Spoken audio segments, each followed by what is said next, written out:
sidaad arkaysaan daawadayaal waxaan ku suganahay isbitaalka Tawakal oo ku yaala bartamaha caasimadda waddanka Malaysia ee Kuala Lumpur waxa ila taagan oo ila jooga Maxamed Soomaali iyo Abiis Axmed Jeelaani waxaan maanta imaanay isbitaalka si aan ugu kurgalno xaaladda caafimaad ee Maxamed Soomaali dhaqaatiirta qaar way maqnaayeen qaarkoodna way joogeen.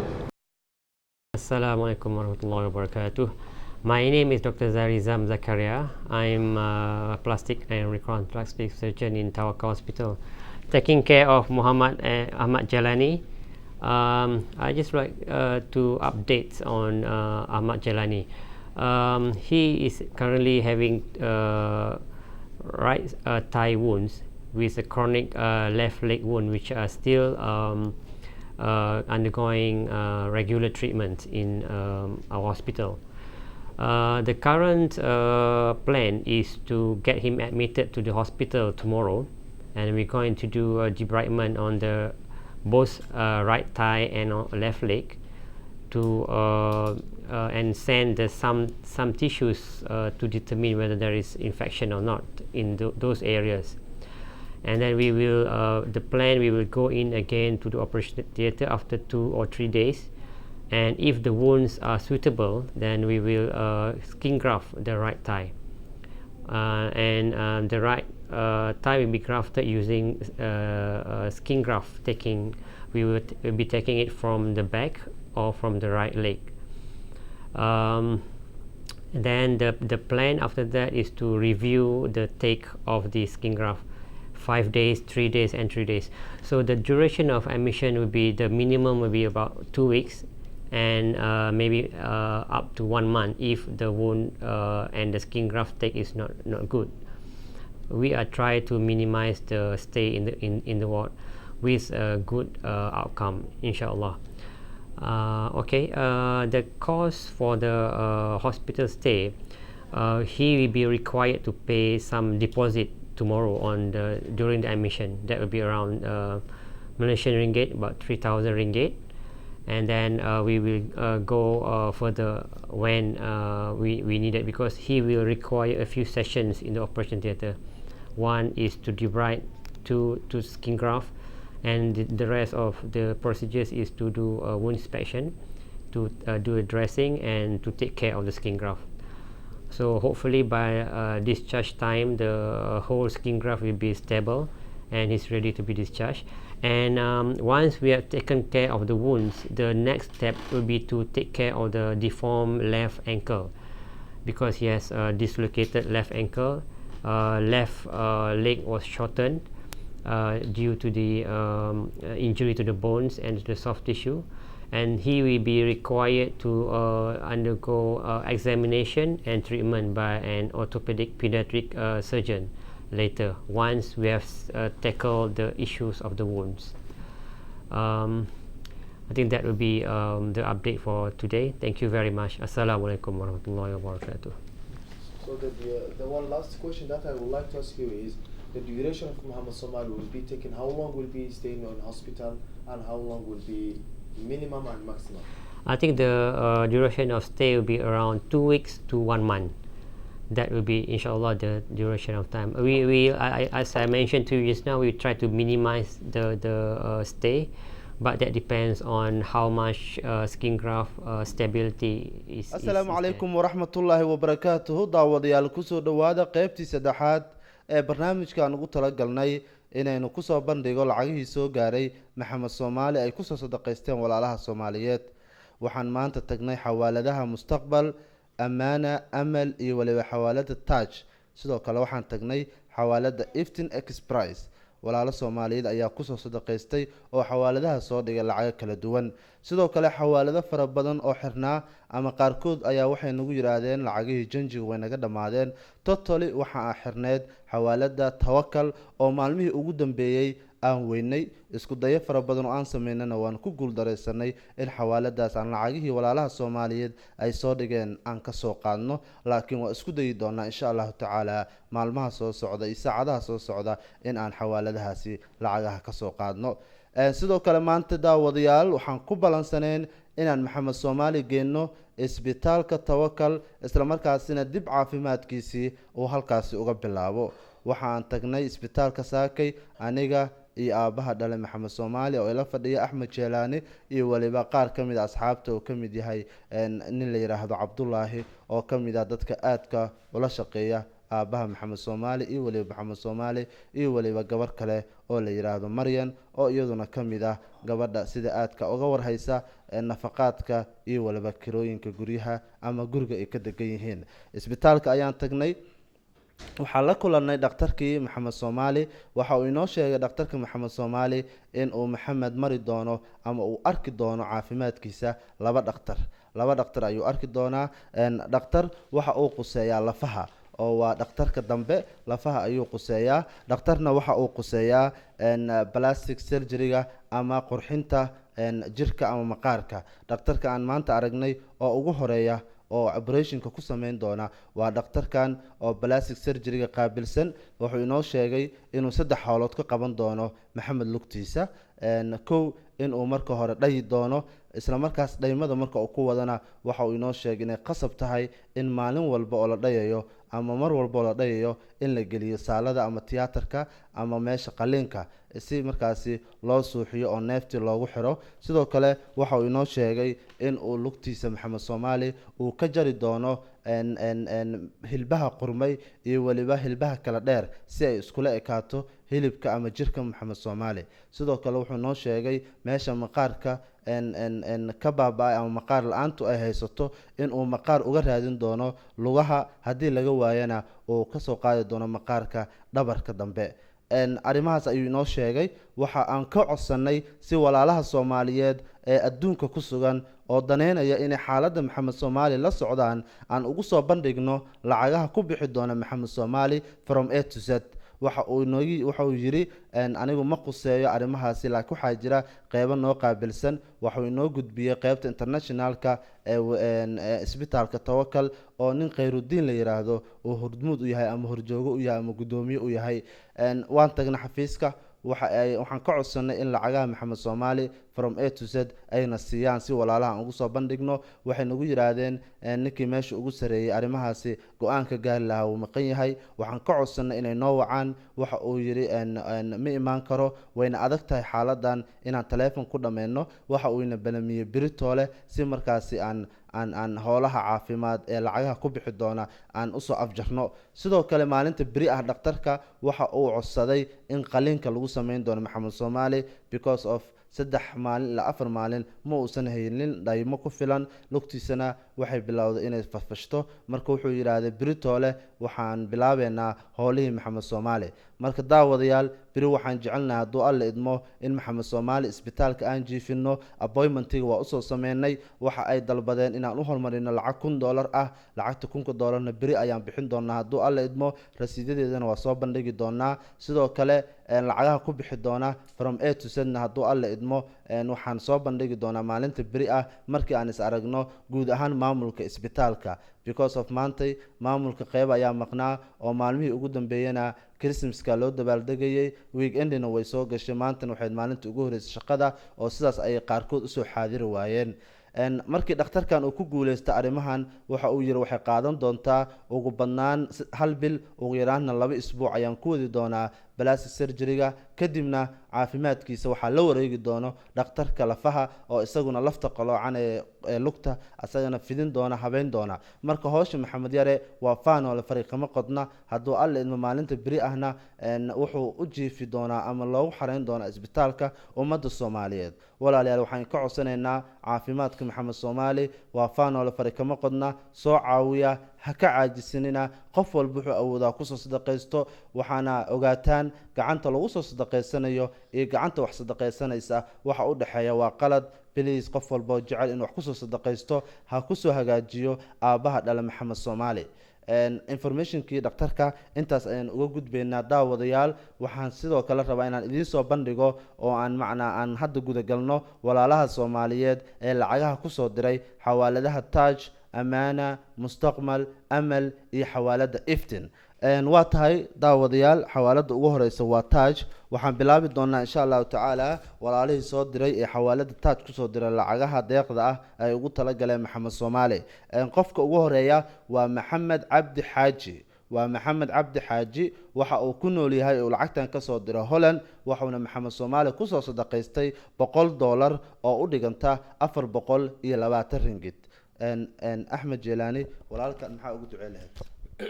jazaaka allah khayr walaalkay waxaan leeyahay ilaahay ajri xasanaad allah kaa siiyo ilaahay waxaan aan kaaga baryaynaa wax walba niidaa jeceshahay inuu ilaahay kuu sahlo insha allah. waa tahay walaalka labaad ayaan u gudbi doonaa oo xawaalada taaj kusoo diray waa Faisa cali cumar. waa Faisa cali cumar waxa ay ku nooshahay Finland waxay maxamed soomaali kusoo sadaqaysatay $20 oo u dhiganta 50 ringgit oo wadankan ah. maxaad ugu duceyleed walaashaas? waxaan leeyahay walaashay ilaahay ajri xasanaad allah kaa siiyo ilaahay kabadankiisa allah kusoo geliyo insha allah qof walba niidiisa wuxuu jecel yahay allah u sahlo. waa tahay weli waxaan ku guda jirnaa walaalaha kusoo sadaqaystay lacagaha maxamed soomaali. salaado cali koror waa salaado cali koror waxa ay ku nooshahay Australia waxay maxamed soomaali kusoo sadaqaysatay $100 oo u dhiganta 420 ringgit. maxaa ugu duceyleed walaashaas? walaashay waxaan leeyahay wax walba muraad aa leedahay ilaahay ha kuu saqiro insha allah biidnillahi kariim iyo intii muslim oo maxamed soomaali wax kusoo tartay ilaahay waxaan ugu baryaa qalbigooda iyo niidooda wuxuu jecel yahay inuu ilaahay siiyo insha allah. waa tahay allah u aqbalo walaalaha soomaaliyeed ducada aabe axmed jeelaani. walaasha xigta waa shukri ibraahim cusmaan. waa shukri ibraahim cusmaan waxa ay ku nooshahay denmark waxayna maxamed soomaali kusoo sadaqaysatay $200 oo u dhiganta 840 ringgit. walaashaas maxaa ugu ducey lahayd? walaashay waxaan leeyahay jazaaka allah khayr ilaahay ha ku barakeeyo ilaahayna waxaa filinayn gacantaada allah soo geliyo insha allah iyo intii muslim maxamed soomaali kasoo qayb qaadatay baxnaanintiisa iyo badbaadintiisa ilaahay wax badbaadiyo waxaan leeyahay ilaahay ajri xasanaad allah idin siiyo insha allah. waa tahay walaalka xiga haddii aan usii gudagalno waa Leyla Axmed Dhanshire. waa Leyla Axmed Dhanshire waxa ay ku nooshahay Sweden waxay maxamed soomaali kusoo sadaqaysatay $318 waa $318 oo u dhiganta 1335.6 ringgit oo wadankan ah. waa $318 oo u dhiganta 1335 ringgit dhibic 6. walaashaas maxaa ugu ducey lahayd? walaashii leyla waxaan leeyahay ilaahay ajri xasanaad allah kaa siiyo biidnillahi kariim waxaad niijaa jeceshahay ama qalbigaa uu taagaya inuu ilaahay kuu saqiro insha allah kuusoo duceyn walaal macaan. weli waxaan ku guda jirnaa walaalihii soomaaliyeed ee xawaalada taaj lacagaha kusoo dira maanta oo kuna soo sadaqaystay maxamed soomaali. walaalka xiga waa ayuub abuukar iidle. waa ayuub abuukar iidle waxa uu ku nool yahay Norway wuxuuna maxamed soomaali kusoo sadaqaystay $50 oo u dhiganta 210 ringgit. walaalkaas maxaa ugu ducey lahayd? walaal ayuub waxaan leeyahay ilaahay ajri xasanaad allah kaa siiyo wixii niyadaada ay jeceshahay amuurahaada allah kuu sahlo insha allah biidnillahi kariim. waa tahay walaalka xiga waa aadan geedi aadan. waa aadan geedi aadan waxa uu ku nool yahay Sweden wuxuu maxamed soomaali kusoo sadaqaystay $50 oo u dhiganta 210 ringgit. walaalkaas maxaa ugu ducey lahayd? waalkaas waxaan leeyahay aadan ilaahay ajri xasanaad allah kaa siiyo ilaahay ha ku barakeeyo insha allah wixii niidaa jeceshan allah kuu sahlo. waa tahay walaalka kale waa amran cali maxamuud. waa amran cali maxamuud waxa ay ku nooshahay Sweden waxay maxamed soomaali kusoo sadaqaysatay $50 oo u dhiganta 210 ringgit. walaashaas maxaa ugu ducey lahayd? walaashay waxaan leeyahay ilaahay ajri xasanaad allah kaa siiyo wixii muraad aa leediin intii muslim oo muraad leh oo maxamed soomaali soo caawisay ilaahay muraadkooda ha u saqiro insha allah. waa tahay weli waxaan ku guda jirnaa walaalihii lacagaha xawaalada taaj kusoo diray waa Saciid Xirsi Cali.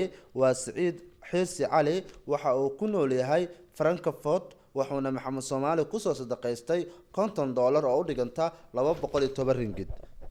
walaalkay waxaan leeyahay ilaahay ajri xasanaad allah kaa siiyo kabadankiisna allah idin soo geliyo insha allah intii kasoo qayb qaadato muraadka leeyihiin allah u saqiro insha allah.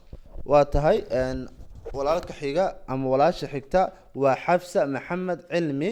waa Xafsa Maxamed Cilmi waxa ay ku nooshahay Uganda waxay maxamed soomaali kusoo sadaqaysatay $100 oo u dhiganta 420 ringgit. jazaaka allah walaashay waxaan leeyahay allah ku barakeeyo ilaahay kabadankiisa allah kusoo geliyey muraad walba aa leediina allah idin saqiro insha allah. waa tahay walaasha ugu dambeysa ee xawaalada taaj lacagta kusoo dirto maxamed soomaali kusoo sadaqaysatay waa Juweeriya Shuuto Sheekh. waa Juweeriya Shuuto Sheekh waxa ay ku nooshahay Sacuudiga gaar ahaan Jiddah waxayna maxamed soomaali kusoo sadaqaysatay 300 oo dollar oo u dhiganta 1260 ringgit. walaasha juweeriya maxaa ugu ducay lahayd? walaashay waxaan leeyahay ilaahay jiri xasanaad allah kaa siiyo, ilaahay ha ku barakeeyo, adnigana gacantaada wax ku sadqeysatay badankiisa allah kusoo geliyo insha allah. intii kasoo qayb qaadatay muraad walba leeyihin ilaahay waxaan ugu baryaynaa inuu ilaahay muraadkeeda uu sahlo. waa tahay daawadayaal, waxaa inaga xasuus ah xawaaladaha aanu sheegnay lacago kale ayaa lagu soo diray oo markii aan wadada kusoo jirnay ayay macnaana soo waceen. qaarkood xawaaladaha waxaan kula ballanay haddii xataa la xiro xawaaladaha in ay na soo wacaan ayagoo guryahooda jooga haddii systemka uu qof cusub oo maxamed lacag usoo diray uu ku jiro, si aan ugu xisaabtano maalinta beri ah inaan xawaalada tagno. marka qof walba oo aanan ku jirin videogan waxay noqonaysaa laba mid, in lacagtiisa ay weli taalo xawaalada ama in lacagtiisa ay hadday lacagtiisa xawaalada taalo wuxuu nasiib u heli doonaa in maalinta xigta aan ku xusno videoga.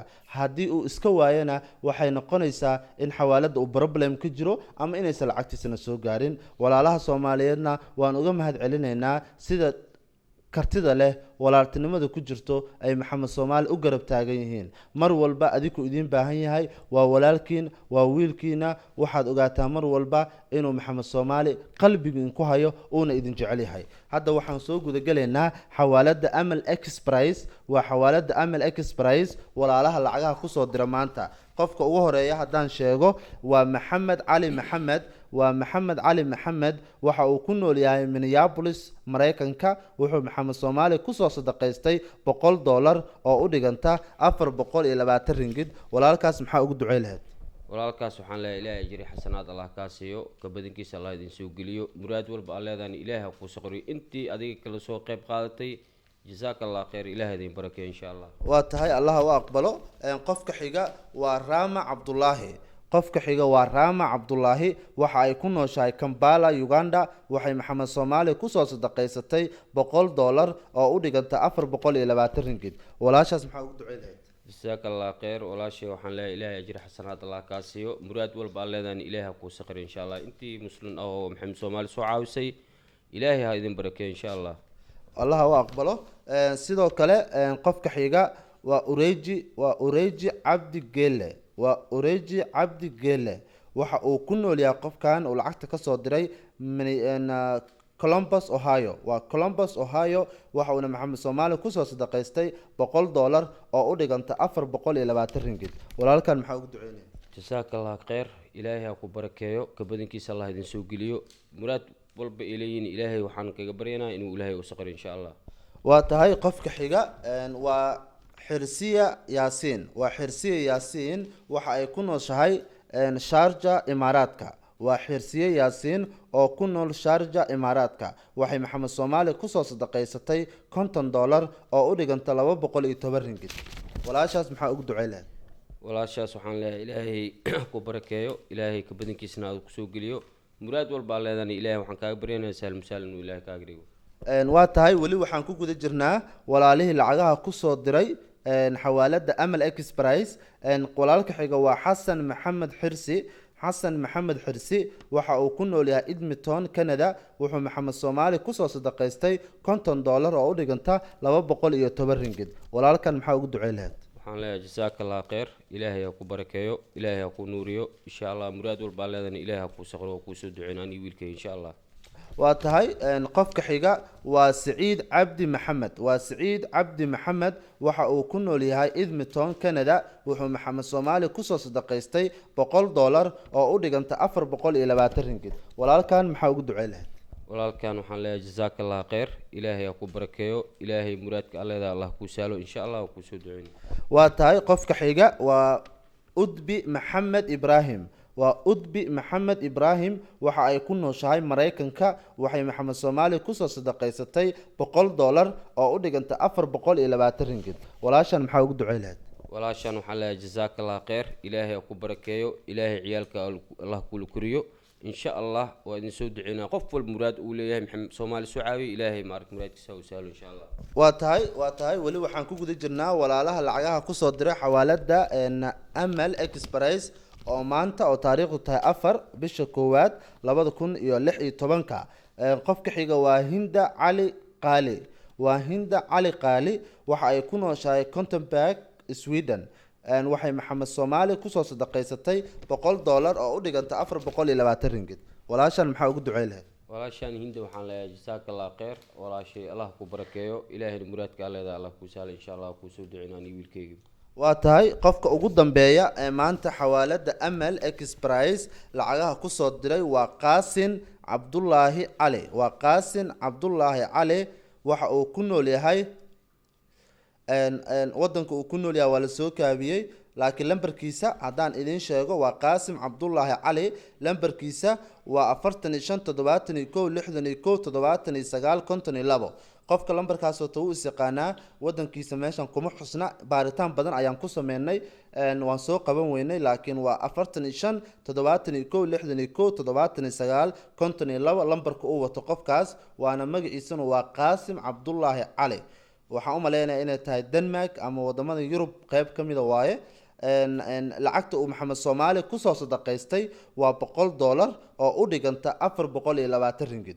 waa $100 oo u dhiganta 420 ringgit. haddii aan magacaaga keliya aad soo qorto oo aan meeshii aad kasoo dirta aad sheegi weyso ama si qaldan loo soo qoro, waxaan anagu qasab u leenahay ama na dul saaran in aan sheegno lambarkaaga ama caddeyn kale oo muujinaysa wadamada aad joogtid, si wax walba ay u noqdaan transparency. fadlan qof walba documenti ama information saxa ha soo diro, si anaguna aan information sax halkaan uga sheegno. haddii information uu ku yimaado hakad yar ama qalad yar ama qalal yar, waxaa anagu isku dayi doonaa inaan qaladkaas ka saarno oo aan sida ugu macquulsan ee ummadda soomaaliyeed u fahmi karaan aan usoo bandhigno. qaasim cabdulaahi cali oo wata lambarkan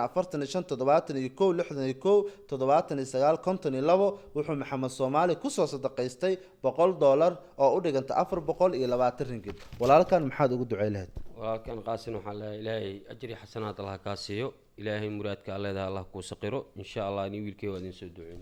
waa tahay intaas waxaa ku eg xawaalada amal. waxaa inaga xasuusa mar walba xawaalada amal iyo xawaaladaha dhan wayna soo wacaan markii aan kasoo tagno, ama markay guryahooda tagaan systemka way jeegarayaan, wayna la shaqeeyaan xawaaladaha qaarkood. qof walba oo videogan iska waayey oo xawaalada amal lacag kusoo diray ama xawaaladaha dhan ee Malaysia, videoga haddaad iska weyso, videoga labaad ayaan kusoo bandhigi doonaa haddii lacagtaada taallo. haddii aad videoga iska sii weysana, waxay noqonaysaa laba mid: in lacagtaada aysan welina soo gaarin, ama in weli lacagta xawaalada ay taallo oo problem xawaalada ka jiro. mar walba daawadayaa nala socda, qof walba oo macnaade shaki uga jiro ama wax un ay jiraan hanala soo xiriiro si aan u shaki bixino hadduu alla idmo. haddana waxaan gudagelaynaa xawaalada mustaqbal. walaalka lacagta kusoo diray qofka ugu horeeya waa cabduqaadir xasan axmed. waxa uu ku nool yahay Mareykanka. wuxuu maxamed soomaali kusoo sadaqaystay $50 oo u dhiganta 210 ringgit. walaalkan maxaa ugu ducey lahayd?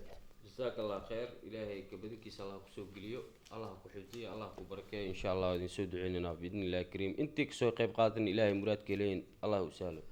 waa tahay weli waxaan ku guda jirnaa xawaalada mustaqbal. walaalaha lacagaha kusoo diray qofka xiga waa sahra maxamed. waxa ay ku nooshahay jidda. waxay maxamed soomaali kusoo sadaqaysatay $100 oo u dhiganta 420 ringgit. sahra maxamed oo jidda sacuudiga ku nool, $100 ayay maxamed soomaali kusoo sadaqaysatay, waxayna u dhigantaa lacagta Malaysia 420 ringgit. walaashan maxaa ugu ducey lahayd? walaashaan jazaaka allah khayr, ilaahay ha ku barakeeyo. walaashay waxaan leeyahay muraad walbaa leedahay inuu ilaahay kuu sahlo insha allah, kuu soo duceyn. waa tahay qofka ugu dambeeya ee maanta xawaalada mustaqbal aan kasoo qaadna lacagaha kusoo diray waxa uu noqonayaa luuley maxamed maxamuud. waa luuley maxamed maxamuud oo kasoo dirta lacagtan ama ku nool Sweden. waxayna maxamed soomaali kusoo sadaqaysatay $50 oo u dhiganta 210 ringgit. walaashan maxaa ugu ducey lahayd? walaashaan luuley waxaan leeyahay jazaaka allah khayr, walaashay oo kusoo duceynay, muraad walbaa leedahay inuu ilaahay kuu sahlo, iyo intii maxamed soomaali soo caawiso muraad walba ilayni inuu ilaahay muraadkooda u saqiro insha allah. waa tahay haddana waxaan gudagelaynaa walaalaha lacagaha kusoo diray xawaalada iftin. waa xawaalada iftin. lacagahan waxa ay noqonayaan qofka ugu horeeya waa ibraahim cabdulaahi cali. wuxuu lacagtan kasoo diray faransa, wuxuuna maxamed soomaali kusoo sadaqaystay $25 oo u dhiganta 105 ringgit. waa ibraahim cabdulaahi cali oo faransa kasoo dira lacagtan wuxuuna maxamed soomaali kusoo sadaqaystay $25 oo u dhiganta 105 ringid. walaalkan maxaa ugu duceyleed? jazaaka allah khayr. walaalkan waxaa leeyahay ilaahay ha ku barakeeyo, ilaahay ka badankiisa allah kusoo geliyo insha allah. soo duceynay aniga wiilkayga. waa tahay qofka ugu dambeeya ee xawaalada iftin lacagaha kusoo diray waa Kate Yaasiin Shire. waxa ay ku nooshahay Sweden, waxayna maxamed soomaali kusoo sadaqaysatay $50 oo u dhiganta 210 ringid. walaashan maxaa ugu ducey lahayd? jazaaka allah khayr. ilaahay ha ku barakeeyo, ilaahay ka badankiisa ha kusoo geliyo, muraad walbaa leedahan ilaahay ha ku saqiro insha allah. kusoo duceynay aniga wiilkayga. waa tahay xawaalada ugu dambeysa ee maanta aan lacagaha kasoo qaadnay waa xawaalada amaana. walaalaha lacagaha kusoo diray waxaa ugu horeeya hani cabdulaahi axmed. waa hani cabdulaahi axmed, waxa ay ku nooshahay Mareykanka, waxayna maxamed soomaali kusoo sadaqaysatay $100 oo u dhiganta 420 ringid. hani maxaa ugu ducey lahayd? hani waxaan leeyahay jazaaka allah khayr. ilaahay ha ku barakeeyo, ilaahay muraadkaa leedaha allah ku saqiro insha allah. kusoo duceynay aniga wiilkayga. waa tahay qofka ugu dambeeya ee xawaalada amaana kusoo diray lacagaha waxa uu noqonayaa maxamed cabdi daahir. waxa uu ku nool yahay Mareykanka, wuxuuna maxamed soomaali kusoo sadaqaystay $100 oo u dhiganta 420 ringid. walaalkan maxaa ugu ducey lahayd? jazaaka allah khayr. walaalkan waxaan leeyahay ilaahay muraadkaa leedaha allah ku sahlo insha allah. intii kasoo qayb qaadatay waan usoo duceynayna ani wiilkayga. ilaahay adin barakeeyo, ilaahay idinkan muraadkaa leediin allah idin sahlo insha allah biidnillahi kariim. kulleyta qof walba sadaqa baxsado waxa waaye muraadkiisa uu heli doonaa insha allah. idin soo duceynayna ani wiilkayga. waa hagaag daawadayaal, lacagaha aan soo aruurinay maanta oon kasoo qaadnay xawaaladaha amal exprice, xawaalada amaana iyo waliba taaj iyo xawaalada mustaqbal iyo iftin waxa ay noqdeen lacagihii maanta aan soo aruurinay 2,600 oo u dhiganta 10,900 oo ringid. waa 2,600 oo dollar oo u dhiganta 10,900 oo ringid. waa lacagtii maanta aan soo aruurinay. deeqahan waxa aan ka sameynay 3 brograamkii hore oo 2dii bisha aan qabanay iyo brograamkii 3dii bisha aan qabanay iyo kii maanta oo 4ta bisha ah. total marka la isku geeyo lacagaha aan hayno oo aan qabanay 3da maalin waxa ay noqonayaan $9,100. waa $9,100 oo ringid ahaan u dhiganta 38,200 oo ringid. waa 38,200 oo ringid. waa lacagta idin muuqata. lacagaha aan qabano waa kana. waa midiiba halka xirmaba waa 10,000, 10,000 kale 20,000, 10,000 waa 30,000. kan markii loo geeyo balaas waxay isku noqonayaan 38,200 oo ringid. dollar marka loo bedelana waxa ay noqonayaan $9,100. daawadayaal, lacagahoo dhan waxaa mas-uul ka ah oo aan ku wareejinay aaba axmed jeelaani oo ah aabaha dhalay maxamed soomaali. dabcan axmed jeelaani $9,100 inaad hayso shacabka soomaaliyeed u sheeg. jazaaka allah khayr. lacagta hadduu walaalkayga sheegaya waan haystaa $9,100 waaye oo u dhigmata lacagta maleesiga ringida 38,200 oo ringid ah. marka insha allah walaalahay waa maasan tahay. waxaan rabnaa oo kale inaad maxamed soomaali aad kusii wareejiso si ay daawadayaasha u arkaan. haye maxamed soomaali, labada gacan ku qabso. haye walaalaha soomaaliyeed, waalidka maxaad dhihi lahayd? lacagtay soo diray oo soo gaaray way mahadsan yihiin. haye u duceehe marka si macnaa ayakana farajkooda ilaahay ugu furo. ilaa qarasiya. waa tahay daawadayaal, sidaad arkaysaan mar walba waxaa balan ah in lacag walba waa soo dirtaan, ha yaraato ama ha badnaato, inaan soo gaarsiino aabaha dhale maxamed soomaali iyo weliba maxamed soomaali naftigiisa. lacagaha waxaad kusoo qoreysaan axmed jeelaani iyo maxamed soomaali. qof lacag lagu soo qori karo oo kale ma lahan. lacagaha ay soo qaadeen oo keliya ayaa anaguna follow up ku samayn doonaa oo tixraaci doonaa. rasiidyadooda iyo qaababkii loo soo diro waan idiin soo bandhigi doonaa. sidoo kale beritoole dhakhtarka ayaan geyn doonaa maxamed soomaali. qaliinka ayuu mari doonaa 12 duhurnimo waqtiga Malaysia.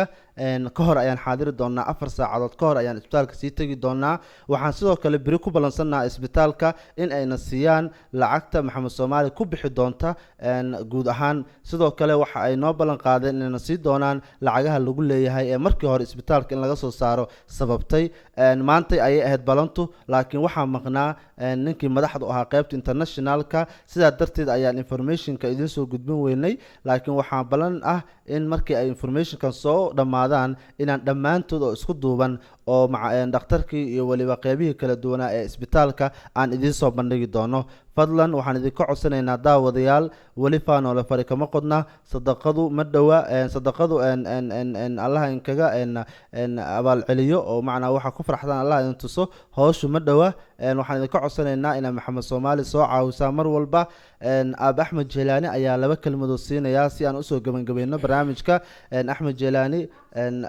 gabangabo maxaad marka ummadda soomaaliyeed ku garab istaagtay rajadaadii dib usoo nooleysay aada ugu ducey lahayd maxaadna insha allahu tacaala ay kaa filan karaan shacabka soomaaliyeed ee walaalaha ay kusoo caawiyay adoo soo koobaya maasha allah jazaaka allah khayr walaalahayga soomaali inta isoo caawisay run ahaantii maantii shalay iyo maanta labaan kal ahay runtii aad iyo aada maartay ii farxad geliyeen waana faraxsanahay aniga wiilkay sidoo kale waana usoo duceynay qof walba oo mu'min ah oo muslim ah oo soomaali ah waxaan ugu duceynaynaa qof walba muraad walba uu leeyahay ani iyo wiilkay maxamed soomaali biidni illaahi kariim ilaahay idinkiis insha allah inay muraadkooda helaan intii kasoo qayb qaadatay intii usoo duceysay iyo intii usoo oysayba ilaahay waxaan ugu baryaynaa iyagana bedelkooda inuu ilaahay siiyo hal kalaan rabaa inaan ku darsado walaalihii aan ka codsanayo beri waa suu yacni idin sheegay wariye azaari maxamed isbitaalku geli doonaa inuu usoo duceeyo qaliina u bilaaban doono insha allah mar walbo iyo mar walbo idinkaa idinku tiirsanaa waa idin sugi doonaa ilaaha kaalmo leh marka insha allah wiilkiin inaad ka warheysiin inaad maartay ila socotiin inaad ila garab qabatiin insha allah waa idin soo duceynaynaa biidni illaahi kariim waa tahay allah u aqbalo ducadaada walaalaha soomaaliyeed daawadayaal lacagaha guud ahaan ayaan soo aruurinay maantay shalay iyo daraad waxa ay gaarayaan $9,100 oo u dhiganta 38,200 oo ringgit waa lacagaha guud ahaan ee maanta aan hayno mar walba xisaab xir ayaan samayn doonaa 3 maalinba maalin ayaan idin sheegi doonaa guud ahaan lacagaha aan hayno dhammaantoodna waxaan ku wareejinay familka axmed jeelaani aabihii iyo wiilkiisa beritoole ayaa inoo balanah isbitaalka ayaan warbixinta inkugu soo gudbin doonaa qaabka u dhici doono fadlan la socda sheergareeya walaalaha kale soomaaliyeed ee aan fariimahan deeqda aan gaarinna waxaad u bandhigtaan xaaladda wiilka si walaalkiin oo u helo caawinaad joogto ah mar walba garabkiina ayuu taagan yihiin shacabka soomaaliyeed axmed waxayna idin rajeynayaan inaad caafimaadaan insha allahu tacaala barnaamijkii guud ahaan intaas aynu kusoo gabangabeyneynaa intaynu barnaamijkan oo kale dib hawada ugu kulmi doono maalinta beri ah iyo Tawakal Hospital waxaan idinkaga tegaynaa dhammaanteen nabadgelyo